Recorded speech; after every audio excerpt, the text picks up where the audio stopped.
सबसे ज्यादा सियासी शऊर रखने वाले गैरतमंद शहरियों, तुम्हारे माँ तुम्हें सलाम पेश करती है।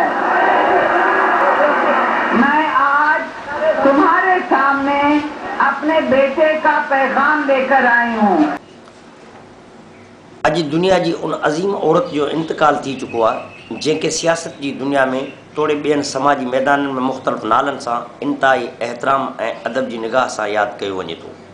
जमहूरियत या हकीकी अलमबरदार इनके मदर ऑफ डेमोक्रेसी यानी जमहूरियत की माँ पीपी जा जियाला पैंजी माँ जो दर्जो ॾियण समेत इनके पाकिस्तान की फर्स्ट लेडी यानी खातून अव्वल, पाकिस्तान के पेरी चूंडियल वज़ीर आज़म की ज़ाल और दुनिया के पेरी मुस्लिम वज़ीर आज़म शहीद बेनज़ीर भुट्टो, शहीद मीर मुर्तज़ा भुट्टो और शहीद शाहनवाज़ भुट्टो की अमर होने जो दर्जो हासिल है। बेन लफ्ज़न में यो चवण गलत न थींदो त एशिया में सभी का वधिक जमहूरियत के शहीदन के ख़ानदान की सरवान औरत हुई। यकीनन बेगम नुसरत भुट्टो जो नालो पाकिस्तान त छा पर दुनिया लाए अजनबी ना है।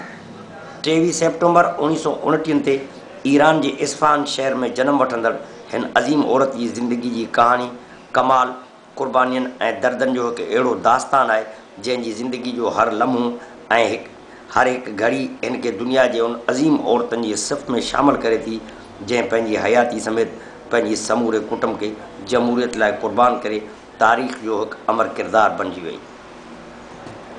इनकी असली ज़िंदगी और सियासी सफ़र जो आगाज़ 1952 का तॾहिं शुरू थे तो जॾहिं इनकी शादी मुस्लिम दुनिया के अज़ीम और ॾाहे इंसान जुल्फ़िकार अली भुट्टो से थिए थी।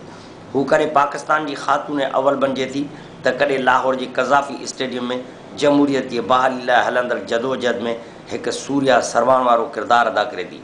हू कॾहिं सीनियर वफ़ाक़ी वज़ीर तौर पंहिंजे मनसब जो भरम रखंदे पंहिंजे आवाम की माउ जी ख़िदमत करे थी त कॾहिं लालकाणे ऐं लियारी की घटियन में पंहिंजे 10 सर पुट शहीद मीर मुर्तज़ा भुट्टो लाइ वोट वठण ख़ातिर पहिरें उघाड़ो निकिरी थी पए।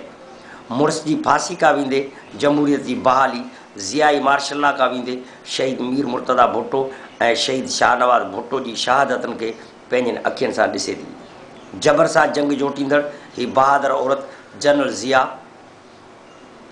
जनरल अयूब खान की आमरीत और ॾाढ ख़िलाफ़ सामूं कॾहिं न झुकी, पर हिनके बिन पुटन और मुड़स की शहादत जड़ा अलमनाक वाक़या झोरे दूर करे छॾियो। अज यह अज़ीम औरत असां में न रही है। 12 साल ज़िंदगी और मौत की वेड़ विड़ंदड़ ही बहादुर अगवान नेठ मौत के हथां पंहिंजे ज़िंदगी की बाज़ी हाराए वई और पंहिंजे हकीकी वारसन सां वञी मिली।